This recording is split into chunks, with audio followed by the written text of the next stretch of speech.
a gente vê uma tendência natural, os movimentos tech, né? EduTech, HealthTech, FinTech, AlgoTech, e aí assim por diante. Algumas pessoas têm, enfim, varia um ponto de vista. Para você, e mediante o que a gente estava conversando, você acha que é só a questão de uma nomenclatura ou essa construção, FinTech, HealthTech, EduTech, MediaTech, elas refletem essa questão que você estava apresentando da tecnologia como um centro do negócio e operacionalizando as coisas? Não sei, acho que aí essa terminologia de alguma coisa tech, ela é oriunda muito mais da visão das startups, né? Ou seja, você tem uma startup e toda startup você começa pensando do processo inicial de formação de uma startup que deve ser qual é o problema que eu quero resolver, né? Antes de saber qual é o problema que eu quero resolver. Depois, se esse problema é um problema de escala, né? Porque não adianta você resolver um problema que fica restrito a um núcleo muito pequeno que você não escala. Então, se você tem um problema para resolver e ele é escalável, ele é grande, aí você vem a qualificação. De repente, ele é um tema mais financeiro, um meio de pagamento, alguma coisa. Então, você chama de fintech. Ou tem uma coisa voltada para a educação. Então, você chama health tech. E assim vai, né? Então, eu acho que essa terminologia vai mais dessa especialização. Tá, show de bola. A gente, né, pelo menos eu vejo, né, acompanhando a parte que eu acompanhei da sua jornada, você tem uma especialização muito grande, a experiência no varejo, né? Uhum. E aí imagino que dentro do varejo se a gente mergulhar, tem uma série de vertentes. A gente está num mundo em transformação muito grande, né? Na parte de tecnologia, o varejo também muita transformação. Mas conta um pouquinho, como é que você ingressou no varejo? Como que foi Foi muito engraçado, porque assim, eu quando saí da faculdade, eu comecei a trabalhar, eu trabalhava em banco, né? Então, meu primeiro emprego, que eu trabalhei 10 anos, foi no Lloyds Bank, que nem existe mais, foi adquirido Era e assim muito famoso, foi. né? Era uma escola. Em tecnologia, para mim, foi a melhor escola que eu poderia ter, né? Então, por ser um banco inglês e por estar muito próximo do que era o White, o COBIT, porque, inclusive, essas formas de aferir tecnologia têm um berço na Inglaterra, né? Então, o Lloyds nativamente já praticava tudo isso antes da gente falar nesse tipo de terminologia, depois é que se formalizou. Então, para mim, foi uma grande escola. Só que o banco, quando eu estava naquela de ser vendido, etc., eu estava tão feliz lá que eu recebia convites, mas eu não queria nem saber. Eu estava feliz, então eu recebi um convite, eu agradecia, mas não ia. E eu pensei comigo, o próximo convite eu vou prestar atenção, né? Porque o banco estava para ser vendido, eu falei, quem sabe eu tenho uma outra oportunidade. E o convite veio da C&A, né? E eu fui para a C&A, por incrível que pareça, para trabalhar em tese na área financeira, que lá tinha um Retail Financial Services, eu fui para trabalhar, porque como o meu background era de banco, eu fui para trabalhar na C&A no que era o Retail Financial Services, depois virou o Banco IB, etc., né? Só que eu estava lá há poucos dias, de verdade, há 15 dias, falaram, olha, a gente precisa de alguém que nos ajude numa parte do varejo, naquela época, numa implementação do SAP em 2 países, e tinha que ser muito rápido e tal. Você pode dar uma força, né? Tipo, você pode começar nisso aqui, para ajudar a implementar esse projeto. Depois você volta para suas... nunca mais se devolveram. Nunca mais voltei. Peguei aquele detour ali, fui para aquele caminho e nunca mais voltei. Então, daí para frente, eu trabalhei bastante tempo. Eu trabalhei entre a C&A Brasil e México. Eu trabalhei 13 anos na C&A. Uma empresa que eu tenho no coração até hoje. Eu gostei muito da minha atividade. E de lá para cá veio sendo só varejo. Só varejo. E essa indústria, você percebe como que está... você até comentou um pouco antes, né? No mundo da tecnologia, quase a gente não sabe mais nada, né? Porque as coisas mudam rápido. A gente vê que o varejo, essa questão do presencial, do digital, que é uma pauta que já tem alguns anos aí, continua muito presente e tendo cada vez mais transformações. O ritmo do varejo, ele vai diminuir essas transformações ou é sempre assim mesmo e acostuma? Quem trabalha no varejo tem uma brincadeira que diz assim, cada ano no varejo é que nem ano de cachorro, vale por 7. Então, assim, de tão intenso que é, cada ano vale por 7. Né? Então, assim, eu acho que não vai diminuir, não. É uma característica da indústria, vamos dizer assim. E cada vez mais o profissional de tecnologia que trabalha no varejo, não só que trabalha no varejo, em todas as indústrias, mas eu vou falar do varejo porque eu estou nele. Você tem que cada vez mais praticar a questão da ambidestria, né? Você tem que cada vez mais ser ambidestro. E o que é isso, né? Todas as empresas de varejo, mais tradicionais ou maiores, elas não são startups, então elas têm legado. Ok. Então você tem ali uma parafernália de sistemas legados que você tem que mantê-los atualizados, porque são eles, muitas vezes, que carregam a operação pesada do varejo. Então você não pode tirar um olho dessa visão de sustentação do legado, de mantê-lo atualizado, de otimizá-lo. Muitas vezes legados que foram desenvolvidos em tecnologias antigas e você tem que um pouco quebrar esse legado para transformar ele um pouco mais componentizado, com uso de API, para deixá-lo mais leve, mais conectável, vamos dizer assim. Isso é um olho e um braço, vamos dizer assim. Com o outro, você tem que pensar na evolução, na transformação digital e agora muito mais pautado e puxado pelo campo da inteligência artificial. Então, você tem que fazer as duas coisas ao mesmo tempo. Difícil ter uma empresa brasileira, pelo menos, de varejo, que não tem um legado para se cuidar. Então, você pega todas as farmas, você pega todos os lugares onde eu trabalhei e a própria ReHap, onde eu estou, né? A ReHap tem 36 anos, indo para 37. Naturalmente, ela tem sistemas que estão se tornando legado, né? Sou muito amigo do Koji, vou então mencionar o Nubank, que até pouco tempo atrás era uma startup, hoje já tem legado. Já tem legado. Hoje o Koji precisa cuidar do legado também. Tem uma série de disciplinas de COBIT que talvez você não precisava dar tanta atenção. Agora você já vai ter que fazer uma maturidade. E ao mesmo tempo, e de novo, ao mesmo tempo mesmo, quer dizer, se isso aqui é o que sustenta a operação, o que traz o resultado da companhia, o que traz o compliance, a garantia fiscal, tributária, contábil, que você precisa ter, do outro lado, na outra mão, espera-se que você evolua rápido, né? Que você traga uma transformação rápida, que você traga novas avenidas de crescimento para a companhia através da tecnologia. Dentro dessa questão de adaptação e evolução, né? Acho que algumas décadas atrás, talvez uma década e meia atrás, você tinha uma questão muito da posse, né? De você... vamos construir tudo aqui em casa, você verticalizava tudo em casa, e aí, por N motivos e tendências, começou a ter uma visão diferente, integrações e tudo mais. Hoje, na esfera de negócio, a gente tem as collabs, né, que a gente fala, e parcerias, e dentro do mundo aí da tecnologia, tem um uso muito grande de APIs e serviços e tudo mais. Dentro desse contexto da inovação, dessa ambidestria no lado do teste, né, da evolução, da experimentação, como que você vê como você enxerga e qual que é a importância de ter esse cuidado de acompanhar essas novas tecnologias e se conectar em negócio e tecnologia para garantir um pouco aí do momento, né, da atualização do negócio? Gaudi, assim, na tecnologia, em outras coisas também, mas estamos aqui de novo falando de tecnologia. Muitos desses movimentos são, que eu digo, pendulares. Já teve o tempo de ter tudo centralizado. Então, você tinha que ter um data center, tudo centralizado, tá tudo lá. Aí você passa para o momento de descentralização. Não, tem que estar tudo espalhado, tem que estar tudo... porque, efetivamente, você desconcentra o risco, etc, etc. O movimento de cloud, no fundo, concentra tudo de novo. Então, traz do que estava descentralizado, migra tudo, faz um move to cloud, vai para cloud. Agora, muitas empresas estão preocupadas com custo cloud. Sim. E estão pensando em descentralizar novamente ou ter os seus data centers próprios, partir para uma solução híbrida.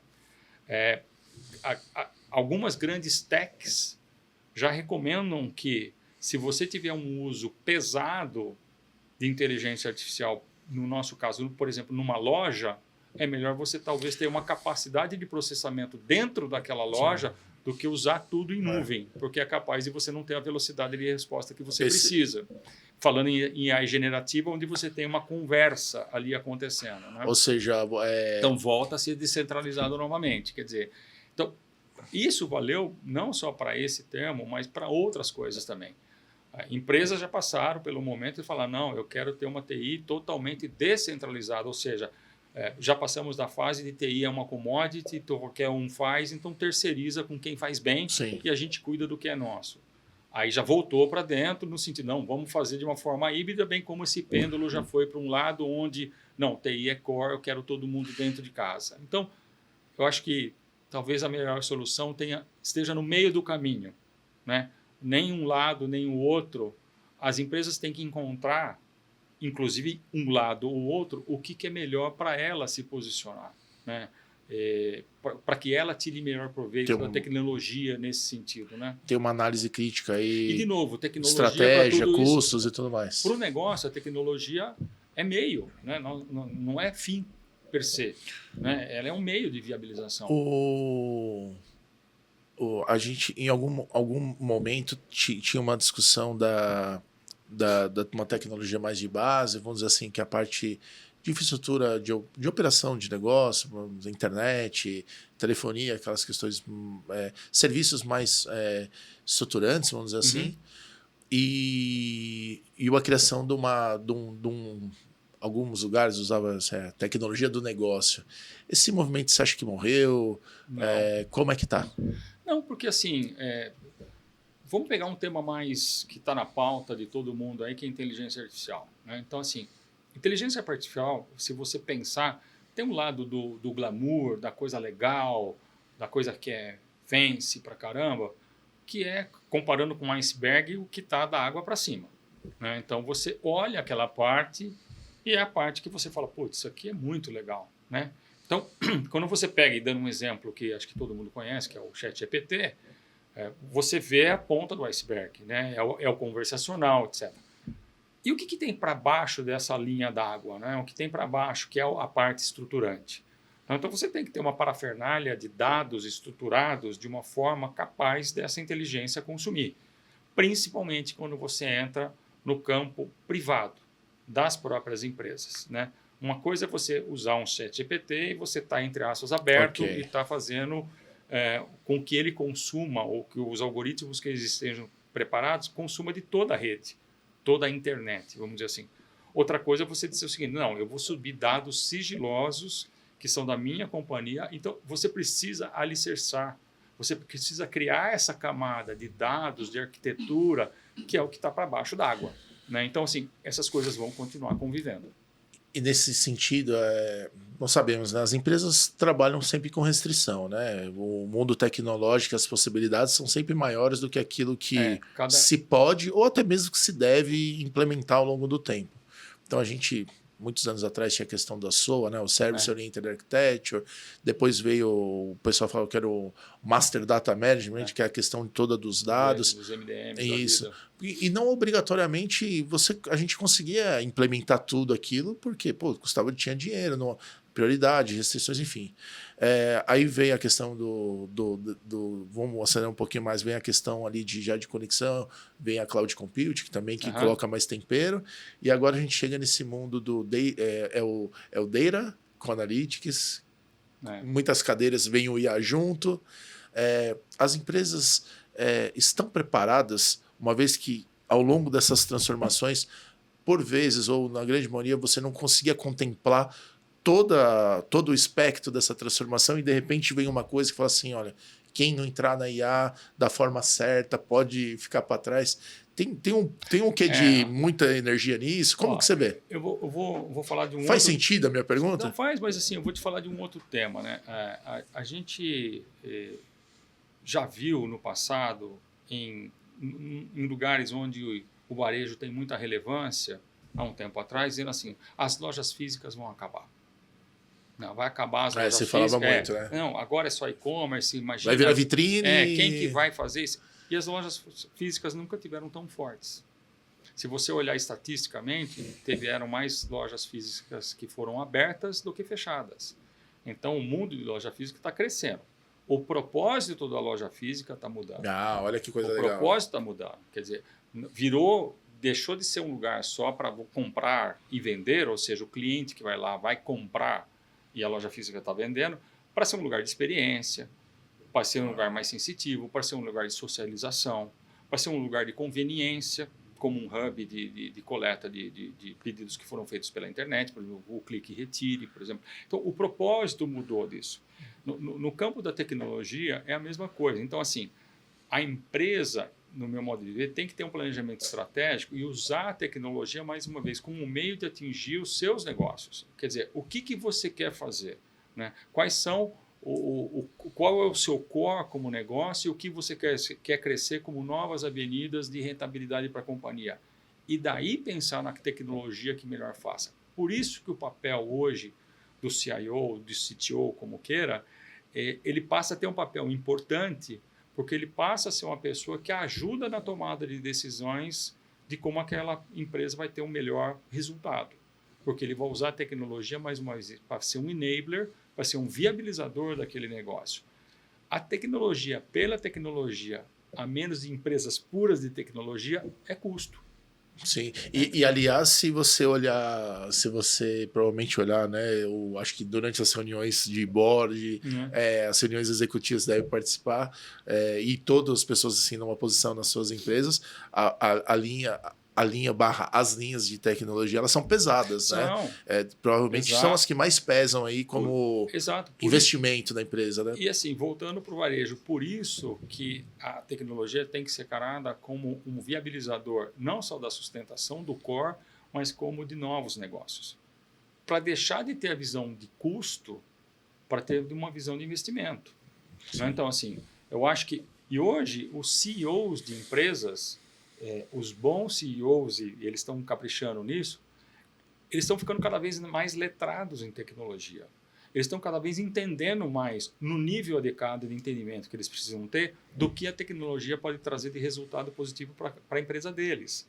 Então, eu tenho o privilégio de trabalhar com um CEO que é super letrado em tecnologia. Minha reunião com ele, o meu papo com ele, as minhas colocações com ele são muito, muito, muito gostosas, até muito positivas, porque ele é um cara letrado, ele é um cara que entende. De novo, ele não é um cara de bits e bytes, que a gente fala, mas ele entende suficientemente para saber onde é que ele pode usar a tecnologia para alavancar. No nível que é necessário, né? Porque e entende e outra coisa, entende dos custos também. Né? Okay. E cada escolha é uma renúncia, né? Sim. Ou seja, se você pensar no passado, eu que sou do varejo, trabalhei em muitas empresas, e se você tiver um CEO, por exemplo, que é muito distante da tecnologia e olha a tecnologia como custo, quando você apresenta um valor, ele pensa assim, putz, podia estar abrindo uma loja nova. Loja, vira loja. É a comparação, né? Então, assim, hoje não é mais assim. Isso. Hoje, efetivamente, o CEO que está antenado com a tecnologia, ele entende que ele pode potencializar muito mais, nesse sentido, a venda ou a perenidade da companhia no quesito financeiro, através da tecnologia. Eu achei bem interessante quando você comentou, né? A tecnologia, ok, tem o run ali, o grow, the business, mas utilizar a tecnologia, ter essa visão para que eventualmente surja até um novo produto ou serviço que seja baseado em tecnologia e você colocar... Porque assim, independentemente do tamanho da empresa e independentemente do tamanho de tecnologia, você tem que ter dentro dessa área de tecnologia um pensamento de startup. Não importa se você tem milhares de pessoas na tecnologia, você tem que ter um pensamento em algum lugar de startup, que é do teste, né? Da prova de conceito, do piloto e da falha, né? Para você voltar a corrigir o processo. Né? Então, assim, o MVP, né? O pensamento da agilidade, de você ter um canto, entre aspas, da tecnologia que respire e pense como uma startup, isso é super necessário. Né?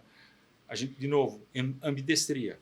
Se tem um lado que você precisa de rituais, de processos e formalizações, tem que ter um lado que você é mais solto, entre aspas, para você poder pilotar e testar coisas novas. E é isso que, junto com o negócio, sendo um parceiro de negócio, sendo um viabilizador para o negócio, é que você testa as novas avenidas de crescimento que a gente fala. E lá você pega, e algumas vão para frente, e outras você abandona. E faz parte. E faz parte. Quer dizer, ela se provou, ou tudo que a gente investe e faz, no fundo é para dar certo. Né? Ninguém faz um investimento para dar errado. A gente faz prova de conceito para dar certo. Né? Então, mas infelizmente nem todas sempre existe uma hipótese, né? Claro. Hipótese para dar certo. Claro. E às vezes a falha com os conceitos certos, com a organização certa, na verdade, representa uma baita economia de dinheiro aí ao longo do tempo. Né? Então isso é uma temática bem interessante.